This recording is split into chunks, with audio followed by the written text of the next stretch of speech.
Hi, everyone. Let me see if I can get this right.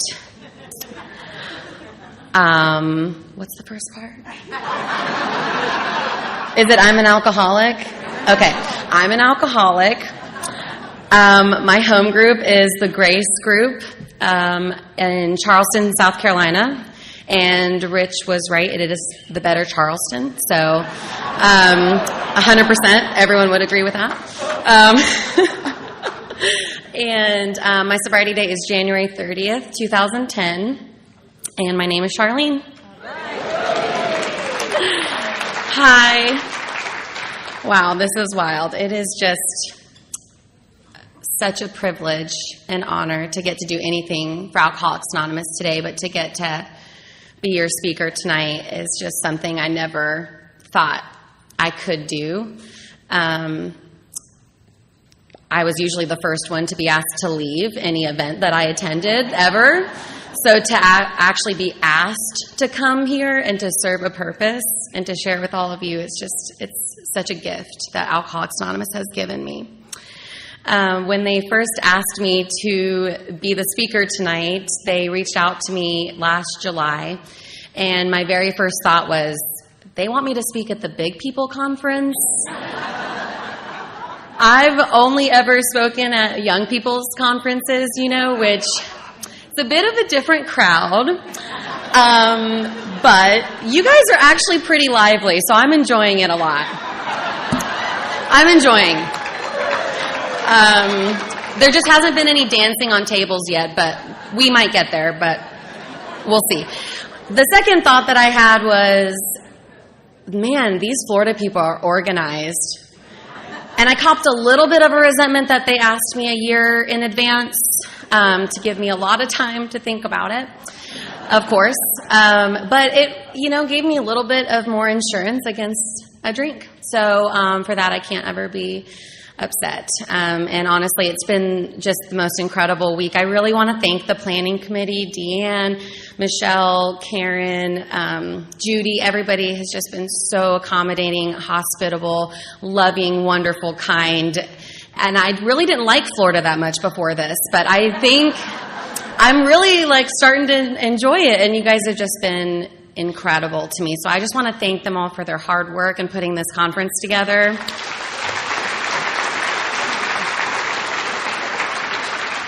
It's been an incredible week, and I've heard so many wonderful things from all the speakers who have come before me. I do have to be a little honest with you that, my ego, my disease has been attacking me the past couple of days and just being like, you don't deserve to be here. What did you do to deserve an honor like this? Because I don't feel like it was me. And the truth is, it really wasn't. It was God. And I don't really deserve most of my life in Alcoholics Anonymous. If I got what I deserved, I'd be dead or in prison, 100%. So I have to be reminded that it is only on God's grace that I'm even here today. And I was able to share with some other alcoholics about, just some of these feelings and these fears that I've been having. And I was reminded last night that I have had a spiritual awakening as the result of the steps of Alcoholics Anonymous, and that's what qualifies me to share my experience, strength, and hope with you all. And what I want more than anything is just to share a message of hope and recovery for the newcomer who is still suffering from this disease. So I'm just so grateful to be here. I did want to point out that most of my family is here, my mom, my brother and sister, and most people think that they just came to support me, but they're in AA too. So it's a family disease, am I right? So I'm really excited for them. My brother and sister, this is their first convention ever, and they're just having such a blast. Seeing, AA come together like this and so many people enjoying and having fun and developing relationships and hearing incredible speakers. I can just tell that it's been really impactful for them. And it's been one of the greatest joys of my life to watch people who come into this program hopeless and desperate empty and miserable, and to watch them transform into somebody that loves their life, and to see what God does within them and through them it's such a privilege. And I've gotten to see that with my family, which is just such a blessing. So I'm really glad that they're here. And, I've been feeling really good the past couple of weeks. I just graduated my residency from the Medical University of South Carolina in Charleston.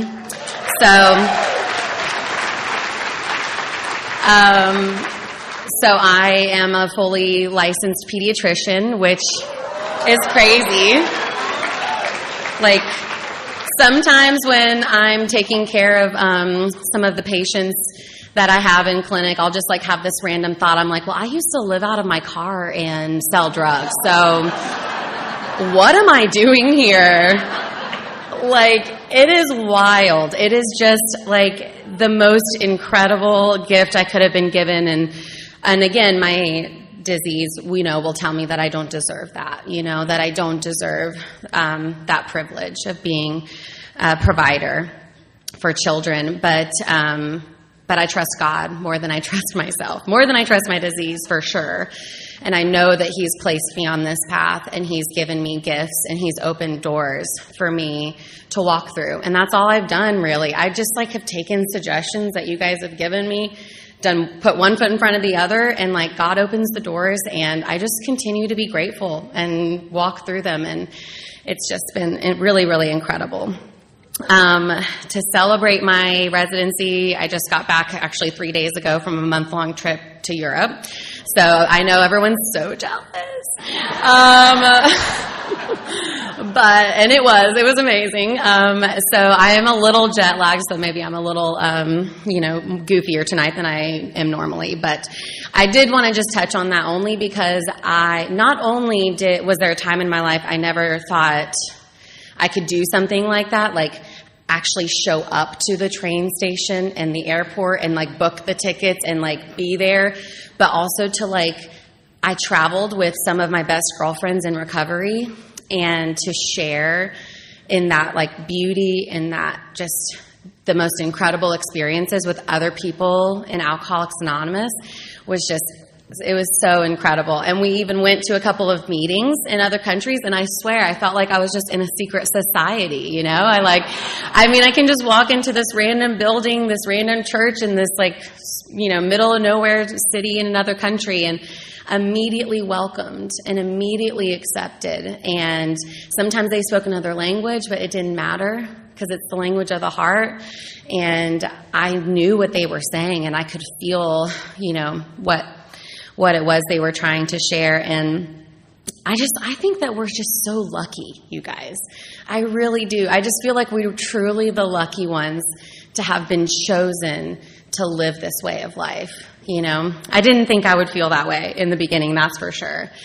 I will qualify myself as an alcoholic, of course, because it's a speaker meeting, and speaker meetings were so crucial for me in the beginning to know that I belonged here, and to know that there was a place for me here, and that, that there was hope, and that you could recover from a state of hopeless mind and body. And so I will qualify myself, absolutely. My first speaker meeting that I went to, I don't know if it was the first one, but it was one of the first ones when I very first tried to get sober, when it didn't stick. But I do remember sitting in that meeting, and this woman, she just had dreads, and she had all this weird, funky jewelry, and she was 40 years older than me.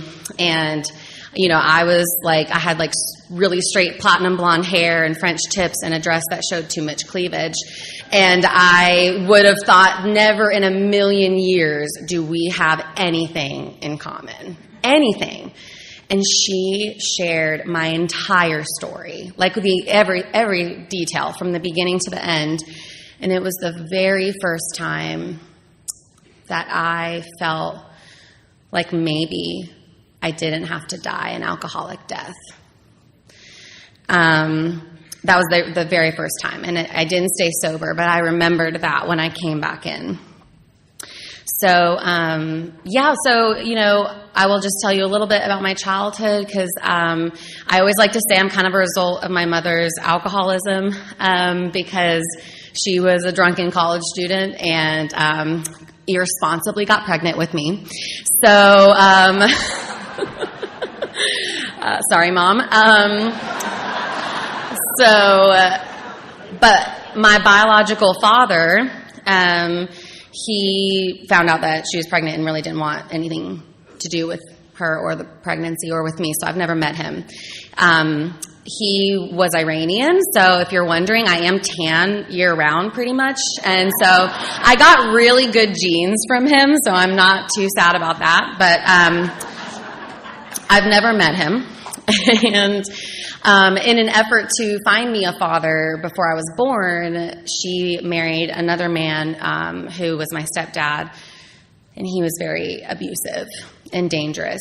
And I don't know a lot about what happened in that time period, honestly, but I know that my mom had to leave him when I was 3 or 4 to go. Okay, she says 13 months old. I felt 3 or 4.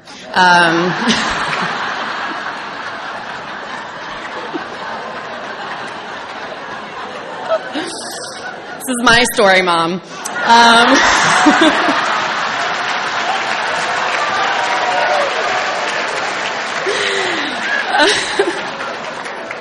Sorry, guys. So my stepdad and my mom had my brother Chris, and he's a year younger than me. And then she left him and moved to Arkansas because she had a really good friend there that would help take care of us because she was a single mom. And when I was about 4, she did meet my, who I call my dad, in the rooms of Alcoholics Anonymous. She was actually attempting to get sober, and she met him there. And,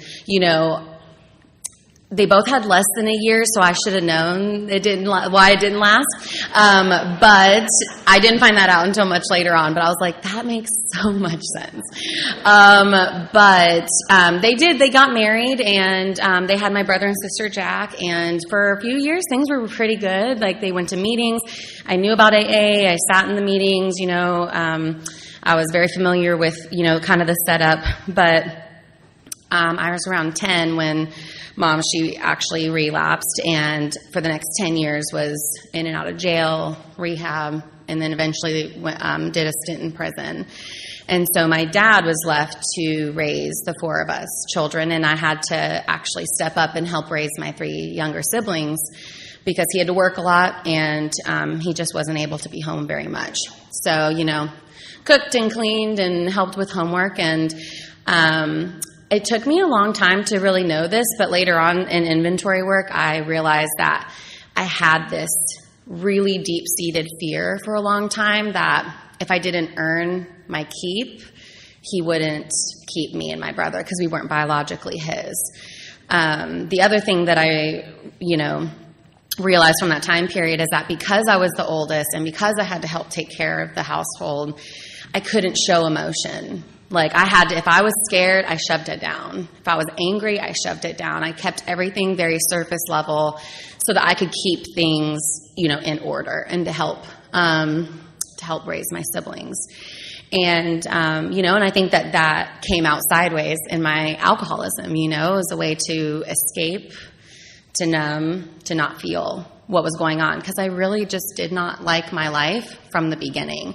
I remember always feeling so jealous of the neighborhood kids that would, sit at the table with their mom and their dad, and they'd ask how their day was, and, our mom would be in jail, our dad would be working, and we would be, like, eating ravioli out of can, and I just felt so different and so apart from.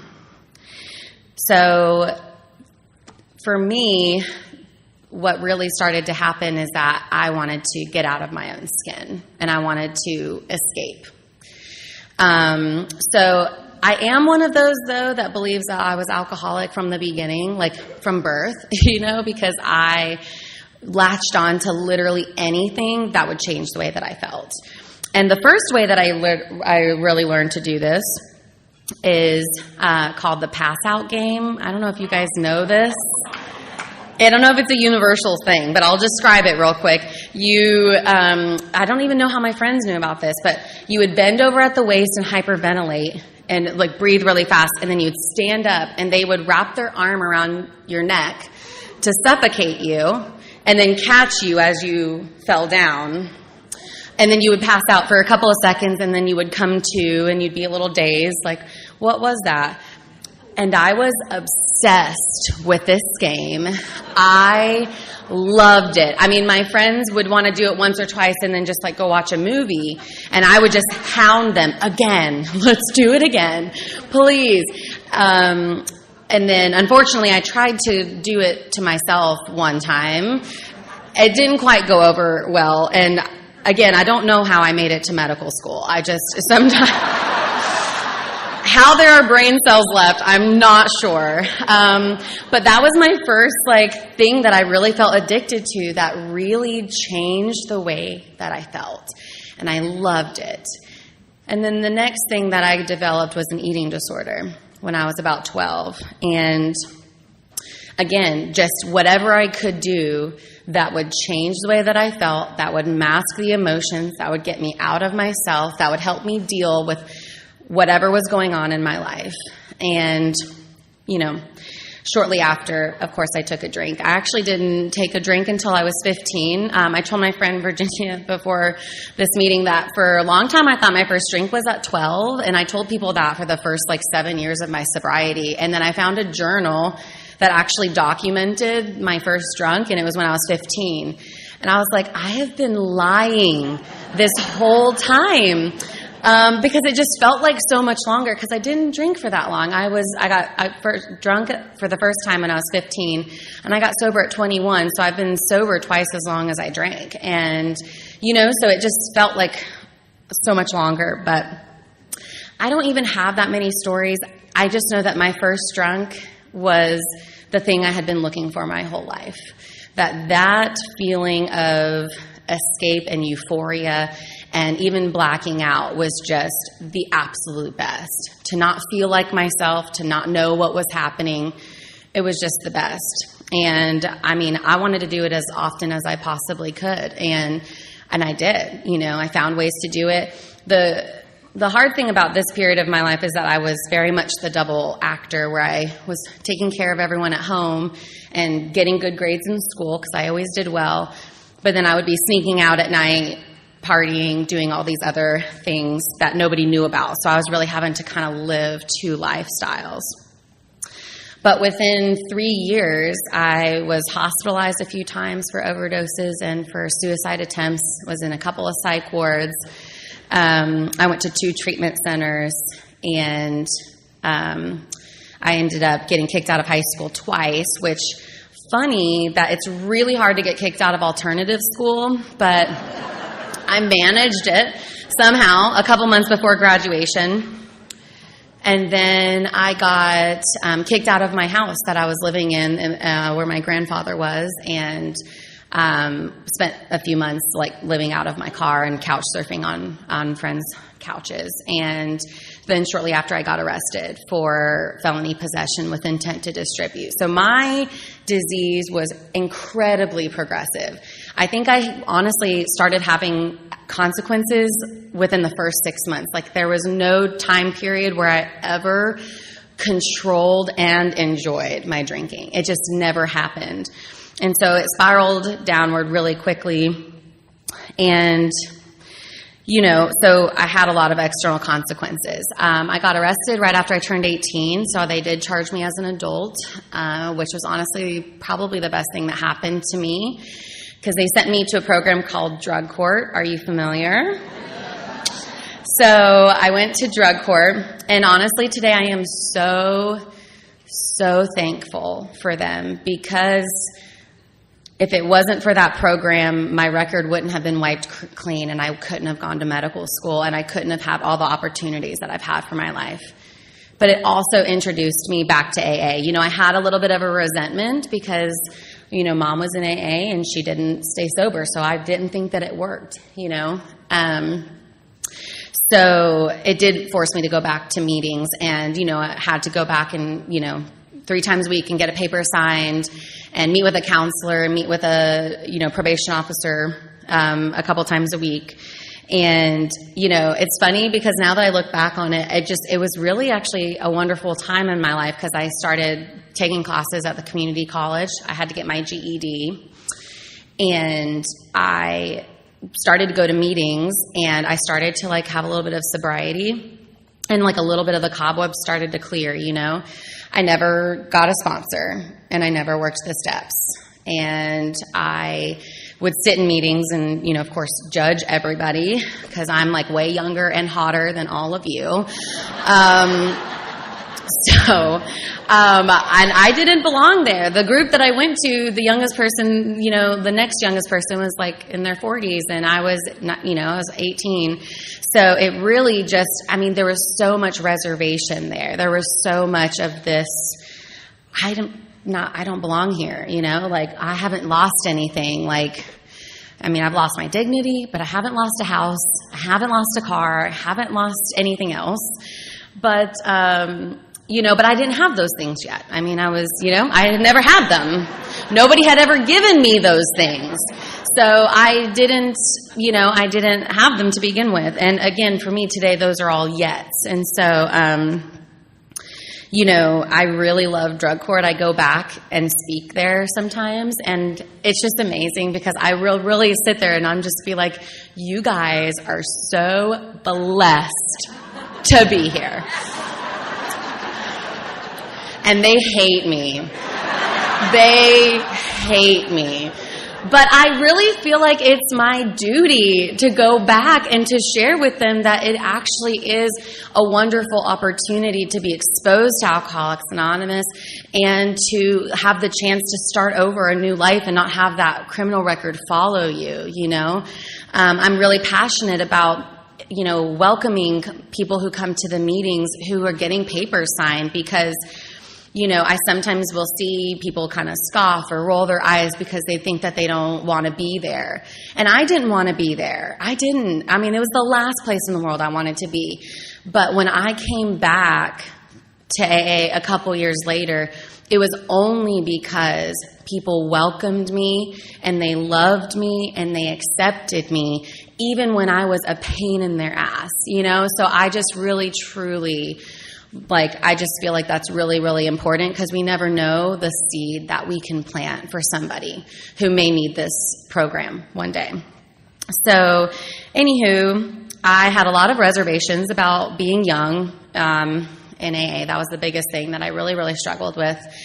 And I never worked the steps. I never had a spiritual experience, never developed a relationship with the God of my understanding. So about 9 months sober, I was hanging out with some friends who, again, I didn't change my people, places, and things. I was still going to the same parties, hanging out with the same people.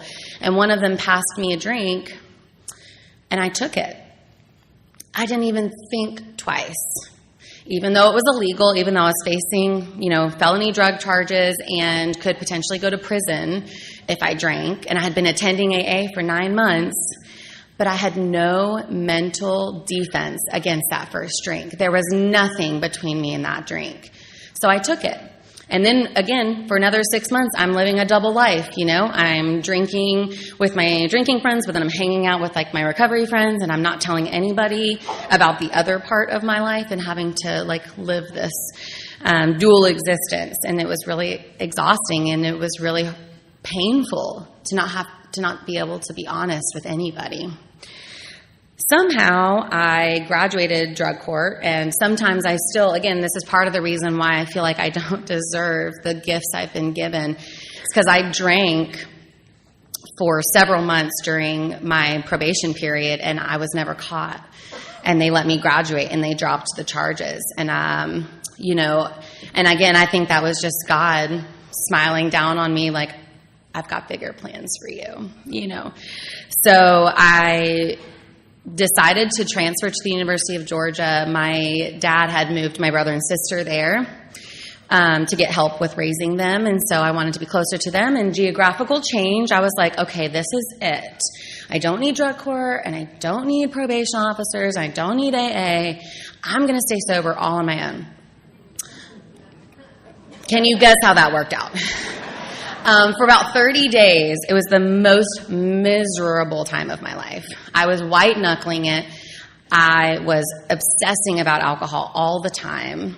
But, I had no solution. I didn't have my solution, which was alcohol, because that was my solution. It wasn't the problem like I thought it was. I'm the problem. But you take the alcohol away, which is the solution for the way that I think and the way that I feel. But then you don't replace it with a spiritual solution, and I'm just nothing. Like, I don't have anything. And I drank again, of course, I only drank 2 more times, and the second time I ended up going out with some sorority girls because I thought it would be, super fun to show me what downtown Athens is all about. It was the worst night of my life, and I drove drunk in a blackout and woke up the next morning, and one of the girls told me that I had driven the car, because this was my thought process, is I was like, if I drive, I can't drink because I'm the DD. That was 100%. That was, I can't drink because I'm the driver. That was my thought process. And I ended up driving drunk, and she told me that we were driving on the highway, and she had to pull the wheel back from the car because I was about to drive off the highway. And I just woke up that morning with this pitiful and incomprehensible demoralization, this complete emptiness of, what am I doing? I just got off of felony probation. I've been given this opportunity to study pre-medicine at the University of Georgia, and I'm driving drunk, and I don't know why, all the other consequences, the physical consequences never affected me that way, but it was this spiritual consequence that really just made me pause and think that I don't want to live like this. And, and that's when I decided to go back to AA, because I remembered you guys, and I remembered the love and the joy that you had.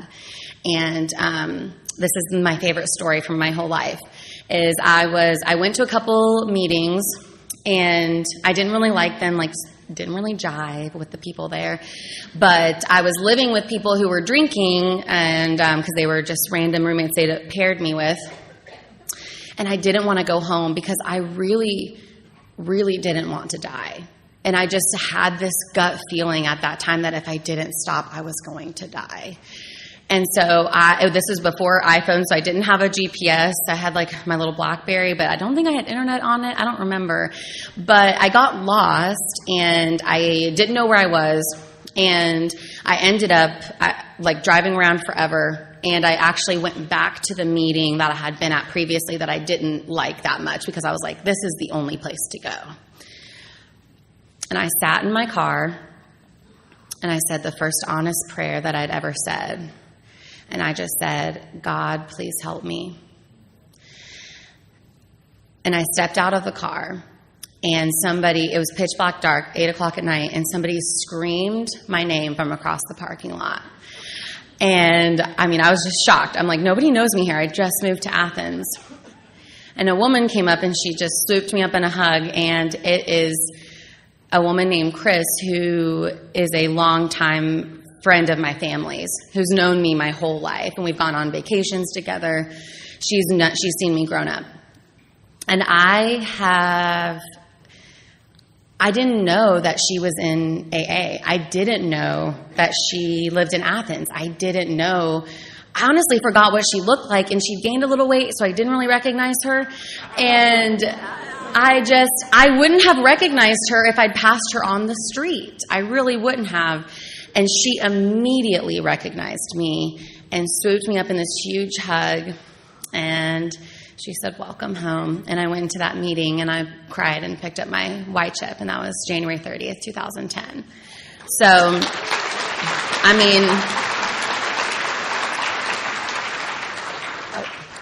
I didn't really believe in God back then, but I know for sure now that was God doing for me what I couldn't do for myself. I even had a thought of, if this meeting doesn't work, I'm just going to go back out and drink. This is the last chance, and God had other plans. And so I picked up my white chip. But what really changed my life is that somebody at that meeting was like, have you heard of the young people's group in town? And I was like, what? Young people get sober on purpose? What? I truly was blown away. I had never heard of such a thing. And so this woman, she took me to the young people's group in Athens, and I swear, I walked in there and it was like the heavens opened up. It was like I looked around the room and I just was so thrilled to see other people my age, and they were laughing and they were joking and they were free and they were full of life. They had this joy about them that I was so attracted to that.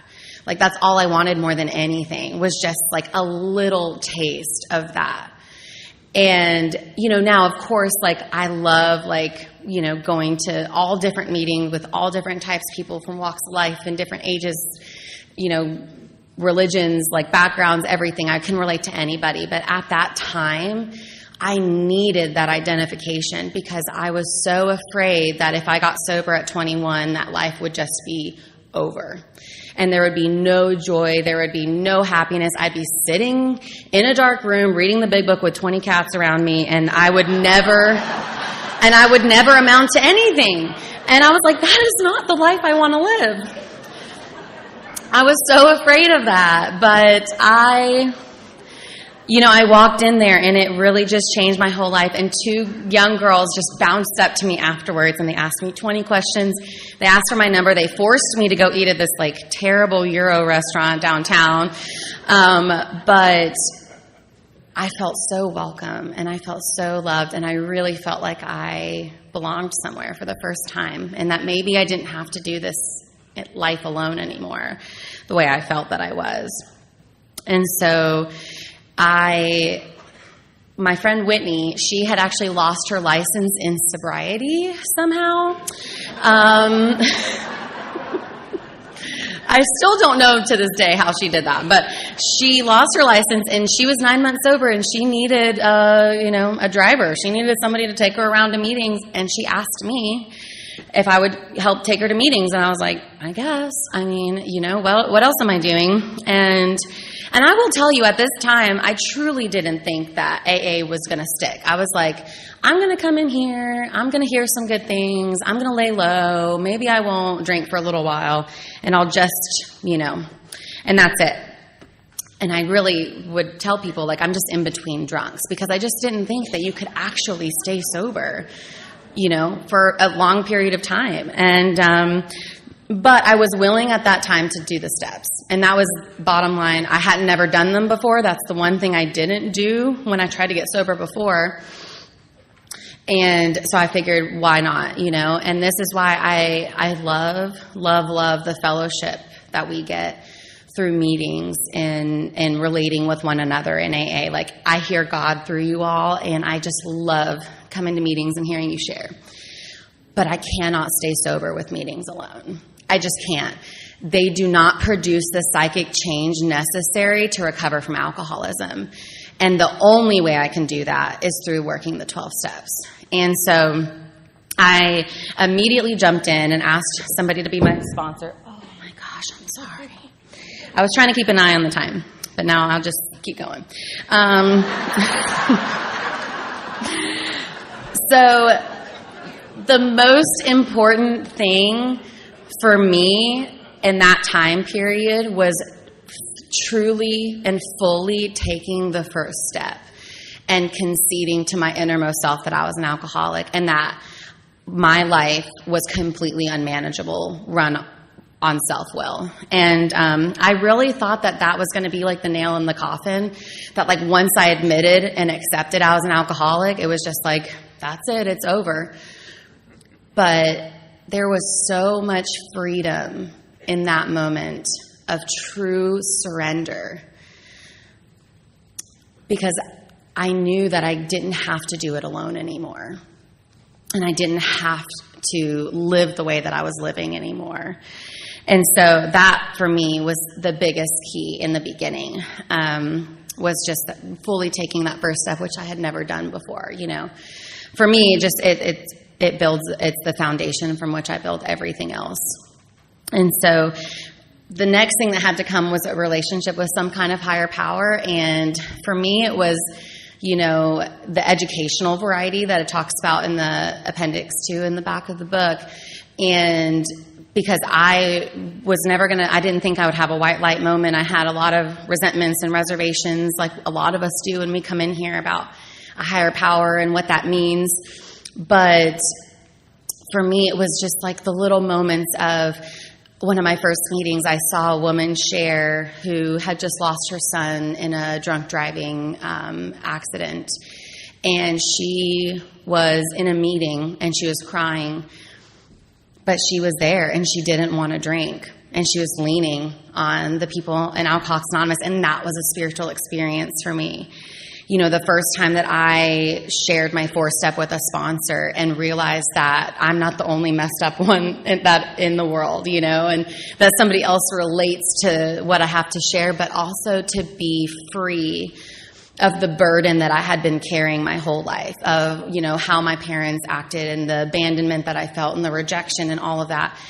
And realizing that what I had done wrong is I had used those resentments to continue to drink and self-destruct, and that was where I had been wrong. So that was a spiritual experience, When I was about 6 months sober, I went to bed one night and realized I didn't think about a drink or a drug all day. And that had never happened before. And I had been praying in the morning and I had been praying at night like they told me to. And it was one of those just like, hey, wall, please keep me sober today. Thanks for keeping me sober. Like, I truly didn't know what I was praying to, but I did it because you guys did it and you told me to do it and you had something I wanted. And when I went to bed that night and realized I hadn't drank or thought of a drink that night or the previous night, honestly, that was a spiritual experience, because it was like, I had tried everything, the jails, the institutions, the psychiatrists, the medicine, the exchanging one thing for the other, and it was never possible on my own. And only through taking the suggestions and walking through the steps was I able to do any of that or have that experience of being free of the obsession to drink. So I do want to talk a little bit just about some of the really good things that have happened in my life in recovery, but also like some of those struggles. And for me, one of the biggest things was getting involved in service and like immediately jumping into PICPC for my group, my home group, which I still can't remember what it stands for today. But I loved it. I really loved it. And one of the first things that I did is I had to bring pamphlets into the university about Alcoholics Anonymous. And one of the women in there, she was a counselor, and she pulled me aside after I delivered some pamphlets one day. And she was like, hey, we have a lot of young people at this college who are struggling with alcoholism and they don't know where to go. Would you be willing to help us start a collegiate recovery community at the university? And I don't know if you guys know what that is, but it's pretty much like a group or a fraternity of some kind for sober alcoholics on campus. So they do service projects together. They have meetings on campus. They do things together, and it's just like a safe place for people who are struggling with alcoholism while they're in college. And that was one of my biggest things, is I just wanted other people to know that like life doesn't end when you get sober. For me, life was just beginning. I have had more fun, more excitement, more enjoyment. I've just had the best time in Alcoholics Anonymous. Like, I really have. Like, I wish everybody could be a part of it. I love it. And, and I just wanted so badly for other, young college students to know that, like, you don't have to go to the bitter end. You don't have to wait until you're jobless or homeless or any of that, like you can stop whenever the pain becomes unbearable. And so I got to help them start this collegiate recovery community at the university, and that was just an incredible experience to get to be a part of that and watch that grow up around me. And I also got really involved with the young people's conferences, the young people in AA, because, again, I just really, really love the spirit of the young person who's trying to come in and get sober and let them know that this is a life. This is the life to have, honestly. So one thing that happened when I was about 3 years sober is I was kind of coasting a little bit. I wasn't working like a really great program. I had worked all the steps. I was sponsoring other women. I, had developed a kind of, a higher power that I was leaning on for sure. And I decided to apply to medical school. And so I took the entrance exam and I bombed it. And I was just clinically depressed for like weeks. I just couldn't get out of bed. It was that, because I am always looking for an outside fix to an inside problem, right? So if it's not alcohol, it's going to be school, or it's going to be boys, or it's going to be shopping, or it's going to be whatever it is, food. I just want anything on the outside that's going to fix this. And school for me was a big way to do that. Like if I got a good grade, if I got a good, like a gold star or whatever, that would give me the worth I needed that day to feel good about myself.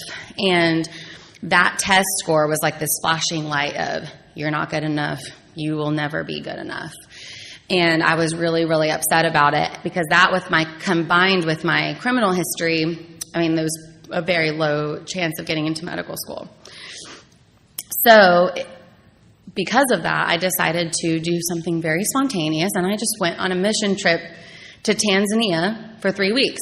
Because I was like, I want to see elephants. I wanted to go and do something.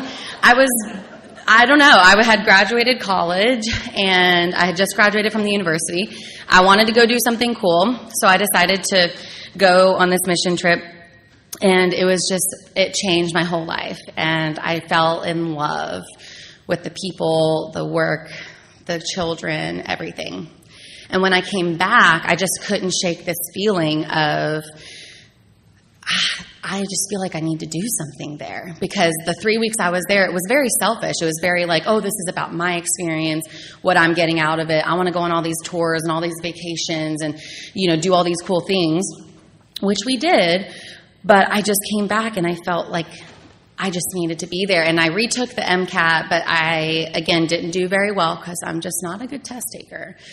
And I started just randomly Googling like jobs in Tanzania. And the first one that popped up was teacher needed in Tanzania. I was like, let me just check on that. And I emailed the person, and they were looking for a teacher to teach English. And it said no experience necessary, so I'm fully qualified for that. So I applied for this position, and I got an immediate response. They were like, please come teach with us. We will pay for your flight and your housing and your visa if you just commit to a year. And I was like, yes, like that sounds incredible. Like I can teach, I can travel, I can have this incredible experience and do some meaningful work that I felt like I couldn't do when I was there the first time. And so I had told him that I needed to wait to hear about medical school. I ended up getting waitlisted at the only medical school that interviewed me because of my criminal history. They waitlisted me, and it was June. School was supposed to start in August. And so I had this crippling anxiety and fear of, do I sit and wait to hear if I get off the wait list to go to medical school? Because that's what I've been working for. That's what I've been working towards. Or do I take a leap of faith and move to Tanzania? And which is in East Africa, by the way. Some people think it's in the Caribbean. I don't know. I just feel like I have to say that because some people have asked me that. So I was stuck with this decision, and I know what you're thinking. You're like, oh my gosh, poor girl. I'm sitting here, I'm like, okay, do I wait to see if I go to medical school, or do I go move to Africa for a year? But I really was paralyzed with fear because I didn't want to make the wrong decision. And during this time, I just had really beefed up my prayer and meditation and my conscious contact with the God of my understanding, because I knew that if I did that, I would be able to make the right decision. And I was praying on my knees one day, and I asked God what to do. And I heard clear as day, go. You should go. And I did, and I moved to Tanzania I think I was 4 years sober, 25, and I went over there to teach the most incredible children, and it was the best year of my entire life. Of course, the universe is funny sometimes. God has a sense of humor, because I got my acceptance letter to medical school 4 days later. So, of course, again, many freak out. Oh, my gosh, what do I do? Like they want me to start school in a couple of weeks, and I've already moved over here, and I've committed to this thing. And I emailed the woman back, and I made my case, and I just, pleaded emotionally for, 10 pages. Don't take this away from me. And I got a response, again, immediately, and she said, don't worry about it. Enjoy your year. We'll hold your spot until next August.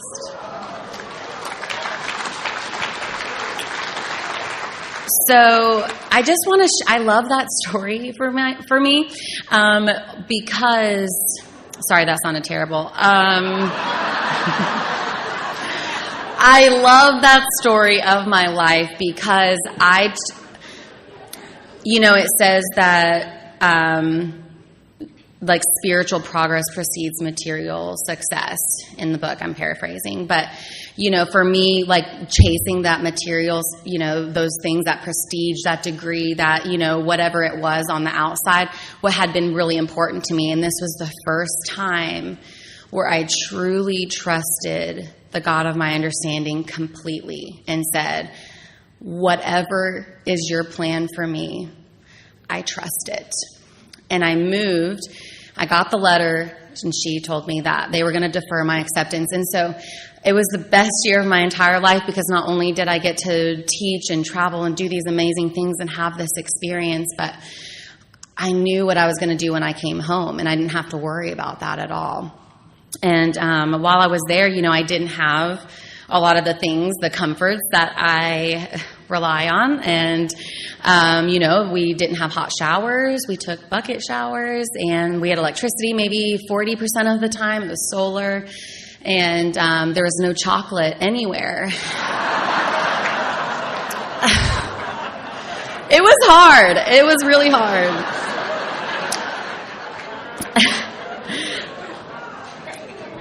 But what I had is I had God, and I had my big book, because this program is portable and I can take it with me anywhere. And in that year, I grew so much in my relationship with God, because instead of, feeling angry or sad and going to a meeting or calling my sponsor or running out to a movie or binging Netflix, whatever, I turned to God for every single one of my needs. Every single one, the good and the bad and the ugly. And it was just the most incredible experience I've ever had. And I continue to be involved with my kids there. I go back every year to see them. They're now graduating high school. And it's just, I founded a nonprofit actually to attract sponsors to help support their education all the way through college. And I've been doing that for about 5 years now. And again, never in a million years when I was getting sober could you have told me that not only would I take bucket showers for a year, but that I would want to be of service in that kind of way. And I love those children very much. And anyways, I came back and I started medical school, and med school was a really, really hard time actually for me. Do I need to wrap up? Yeah, I know. It's probably time, huh? Okay, well, med school was hard, and I acted out a lot. I will just tell you that, because I had a lot of fears about not succeeding. And even though I had this spiritual experience in Tanzania, if I fill up my gas tank today, it's not going to last me till next month, because this is a program of discipline, and it's a daily reprieve, contingent on the maintenance of my spiritual condition. And if I'm not doing the things every day today to stay spiritually fit and sober, then I will act out on those defects and that self-centered fear 100%. And I really did. But, the good news is that the program is always here, and it's always here for me to come back to whenever I'm struggling, whenever I'm having fear, when I'm having doubts. And when I get in enough pain, usually I'm willing to do the work. I shared in the 6 and 7 workshop that I had with that, or on Thursday that, I love the analogy of like being motivated by the stick or the carrot, because I have always been motivated by the stick. I need that pain. I need to be motivated to do work, to be willing to do work in Alcoholics Anonymous a lot of the time. But I hope that today that I'm starting to reach for the carrot and voluntarily reach for the good things that God has in store for me, the freedom and the joy and the peace that He has. Because it's all in there. Every single problem I've ever had has been solved with the 12 steps of Alcoholics Anonymous. Every single problem that I've ever had. But, I have to continue to live it. If I'm on a hill on a bicycle, I'm either pedaling forward or I'm moving backwards. There's no staying still. And there has been a lot of times in my sobriety where I am trying to stay still and just tread water and just do the bare minimum. But that is not enough for me today.